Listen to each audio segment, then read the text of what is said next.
Hi.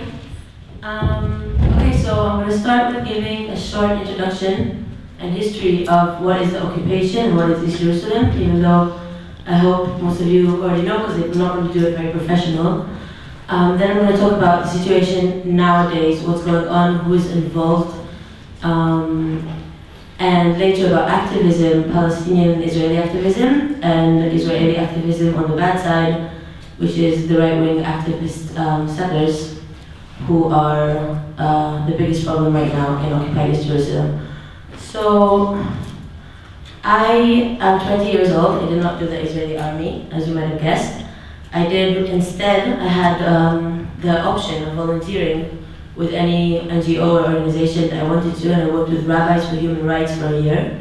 Rabbis for Human Rights is a rabbinic religious organization of Jews who work for human rights in the occupied territories and inside Israel, working mainly with Palestinians in the West Bank, taking care of their needs in terms of land expropriation, and harvesting the olive harvest, if you've heard of it, and agricultural work, which is often denied because of settlers who work very hard to try and take away the income of Palestinians as well as their land, preventing them from going inside their lands. So with no more further ado, this map is a map of East Jerusalem. Zoom out of it. This word over here, this says Israel in Hebrew. The green line around it is the green line of 67. Between 48 and 67, East Jerusalem has been under Jordanian occupation since the 48 war, and in it lived the native residents of East Jerusalem, in addition to a lot of refugees have fled there in the war from inside what became Israel. The neighborhoods around the Green Line are all 67. They belong inside the occupied territory.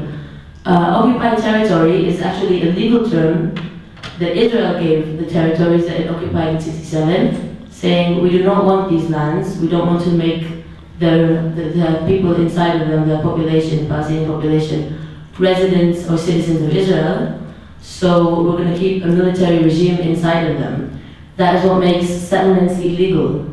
Because the land is not destined to be Israel decided it doesn't want it, it's illegal to put any Israeli citizens inside them. What is happening right now in East Jerusalem is very different than the West Bank. In 67, Israel decided to annex East Jerusalem, to make it its own. It's not an occupied territory as far as Israel is considered. So the residents of East Jerusalem have been given a residency status inside Israel, and they have more rights than usual Palestinians. They have the right to vote in the municipal election, and they have the right to get all of the municipal services that are offered inside Jerusalem to the Jerusalemite population of Jerusalem. So all of these things around behind the Green Line is the 70 square kilometers that are East Jerusalem. Inside of them live 300,000 Palestinian residents, who are 36% of the city's population. And since 67, have been added to them 200,000 Jews, settlers, who also live there. Now there's a big difference between settlement to a settlement. Where the mouse is right now, this is called Ramot Alon, yeah? Ramot, in another word. This is Piskat Ze'ev, this big red bump. So all the purple bumps are Jewish settlements, who are illegal according to international law, and are built on private lands. Private Palestinian land that's been expropriated since 67 and until today.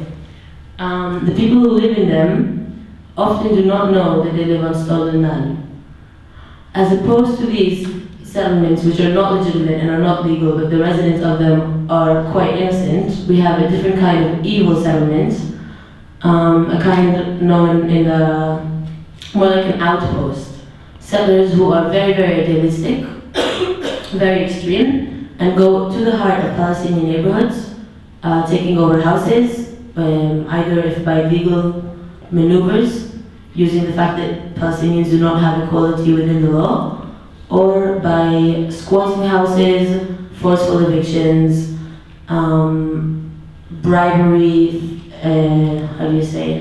extortion, and different ideas. I'm going to show you now the human rights statistics of East Jerusalem, just to give you kind of a feeling of what we're talking about. 36% of Jerusalem's population is Palestinian. 65% of them live under the poverty line. 74% of the children are under the poverty line.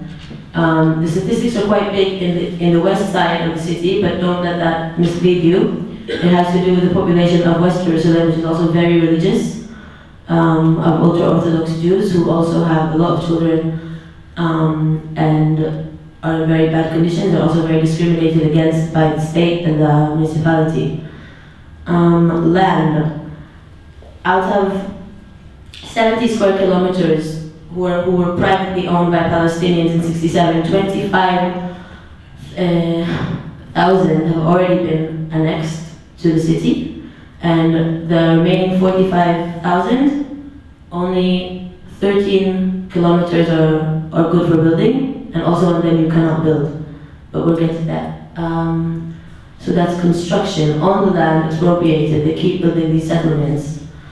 More and more and more houses for the Jews and none for the Palestinians, even though it is Palestinian land. This creates very, very hard crowdness inside the cities, inside the villages.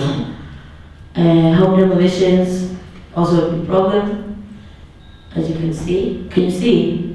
Yeah. Good. Lack of water connection, sewage lines, school. Approximately 50% of the children in East Jerusalem drop out of school by the time they get to high school. That is 5 times higher than the highest dropout percent in Israel, which is 11%, and is in Jasad Azaka, which is surprisingly an Arab village. Can you turn on the lights again? So since '67 and until 2008 and 10, the population of East Jerusalem has grown considerably. Natural growth. The population of East Jerusalem pays municipal taxes, full municipal taxes, which are supposed to grant them water supplies, building permits, parks, schools, healthcare, all of these things that you should be getting in a socialist, in a semi-socialist, democratic country. Yet, they pay the same amount of taxes as the Jewish population of the city, and get between 7 and 13% of the city's appliances. It's not even discrimination, it's actual exploitation. If you take money from someone who is also very, very poor, and you're not giving them the services, but and then what happens is most of the neighborhoods would have to go and have private companies come and give them sewage, and give them street lights, and give them traffic lights, and give them just health services, so they pay twice. Since '67, this hasn't been very much addressed by the Palestinian population. They have not been voting in the municipal elections because that would be recognizing the occupation's force on them. They have not demanded equal rights to the Jewish side of town. Things started to change in the 90s. In the 90s, there were the Oslo Accords, if anybody remembers, between the Rabin government, which was a left-wing Israeli Zionist government that actually built more settlements than any other government in the history of Israel, and Yasser Arafat from the PA. During these talks, it has been decided that the future of East Jerusalem will be settled by the demographics. If there will be more Jews than Arabs in these 70 square kilometers, it will be belonging to Israel. So, right-wing organizations, the main one is El-Ad and Ataret Kohanim, began work to very simply take away land from Arab owners into Jewish hands. They're doing it in any means possible. Municipality and the government are also very, very big on this. I don't know if you've seen that also today they've approved more building in the neighborhoods of Biskat Ze'er and Ramat Shlomo, which are settlements, thus shifting even more the population, doing it as a one-side act because the Palestinians have no liberty to do anything about it, let alone build. So basically, the struggle is on land, yeah? Land is what matters here. Land is what the Israeli government is after. For that, we need as many Jews as possible, hence the settlements, and also as these Palestinians. The repression and the lack of human rights and the human rights violations has gone up 1,000 times since the 90s. For instance, residents of East Jerusalem need to constantly prove the fact that they are residents of East Jerusalem. They're not allowed to leave the country for more than 7 years, or else they will not be allowed back into Jerusalem. This year, 3,000 residencies have been confiscated by the government. 10 years ago, it was about 50 a year. The numbers are rising incredibly, times 100, because the government is beginning to freak out, basically. How is it freaking out? We're going to talk about two showcases. One of them is the village of Silwan. I don't know if you've heard, also there have been riots there the past month. A man has been killed there by settler security about a month ago, and since then there have been a lot of riots. And the other one is Sheshara. So Silwan is a village of 50,000 people, 55,000 people, which is built on land that the Israeli government considers illegal to building. It's a green area. In the municipal map of Jerusalem, the village of Silwan is called Kfar Shiloach, which is a biblical name for some fantasy about David, King David, and his garden that was supposed to be geographically. It's right outside the old city, which is also a very, very important center for all three religions. So the village is just represented by about 10 trees. There are no streets in Silwan as far as the Israeli government is concerned. Silwan is a very, very poor village. As you see, it's very, very dense, very crowded. This is a part of the village. And in it live 80% of the people are beneath the age of 18, minors.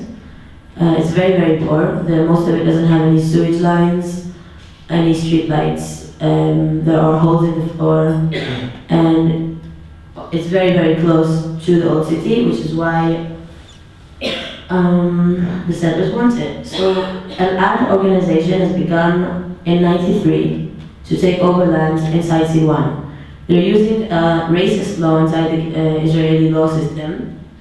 This is Silwan, by the way, and here. This is Silwan, and this little ring is the old city, the most sacred place for Judaism, and it's also very much mentioned inside Zionism, that's what they're after, basically. Around the old city, there's a ring of these kind of settlements, what's happening in Silwan, and now we're going to talk about Silwan presently. So the ad organization has begun work in Silwan in '93, when the head of the organization came to a Palestinian man and said to him, I would like to bring tourists, Jewish American tourists, to your house. We're going to have coffee. You can help me. I can stay in your house, put things in your house, etc., etc. Palestinian guy said, cool, nice. And he came over with a group of other investors to his house one night in '93. And when they were there, they took away from this man documents that prove that he's not the only owner of the house, and he has a brother who lives in Bethlehem. Bethlehem is considered an enemy state, which is why, according to Israeli law, if you're not Jewish and you move to enemy states, or you are not in your property during the war, you lose your property. Using these documents that they have found in this house, he was the first person to be evicted from his house by the government, not by an ad, because they do not have the authority to prosecute him for a federal offense. He was evicted from his house, and a month later, it had the first settlers in Silwan in it. Right now, there are 50 houses like this inside Silwan, in which all of them are prosecuted by the state and automatically given to the same settler organization, El-Ad. El-Ad also, curiously, runs a tourist site inside Silwan called the City of David. The organization claims its goals are to Judaize East Jerusalem. It's very blatant.